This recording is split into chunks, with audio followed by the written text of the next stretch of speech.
जैसा कर्म करेंगे वैसा फल भोगना पड़ेगा।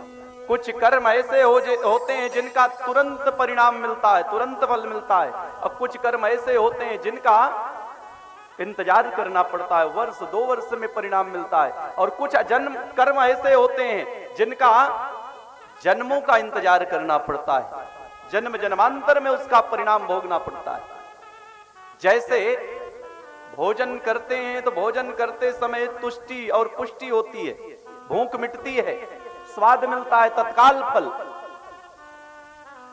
यदि मिर्च खाए तुरंत कड़वा लगा, लेकिन थोड़ी देर में कड़वाहट चली गई, दूसरे दिन प्रातःकालीन वही कड़वाहट विद्यमान रहेगी। रक्त, मज्जा, मांस, हड्डी सब एक दिन के भोजन से थोड़ी ही होता है, सबकी प्रक्रियाएं हैं। उसी प्रकार कर्मों का फल है कि ना भुक्तम क्षीयते कर्म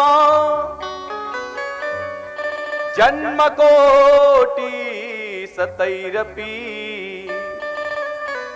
अवश्यम एव भुंक्तव्यम कृता कर्म शुभाशुभम।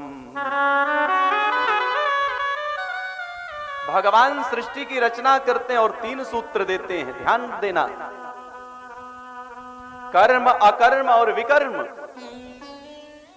वेद के अनुसार जो कर्म किया गया शुद्ध कर्म है। भगवान स्वयं कहते हैं कि यदि वेद विरुद्ध आचरण मैं स्वयं आकर के करूं तो मेरी भी पूजा न की जाए। भगवान बुद्ध स्वयं बुद्धावतार लेकर के आते हैं, लेकिन वेद विरुद्ध आचरण करते हैं, पूजा नहीं की गई बुद्ध की। भगवान उदाहरण देते हैं कि यदि मैं स्वयं अवतरित होकर के आऊं और वेद के विरुद्ध कार्य करूं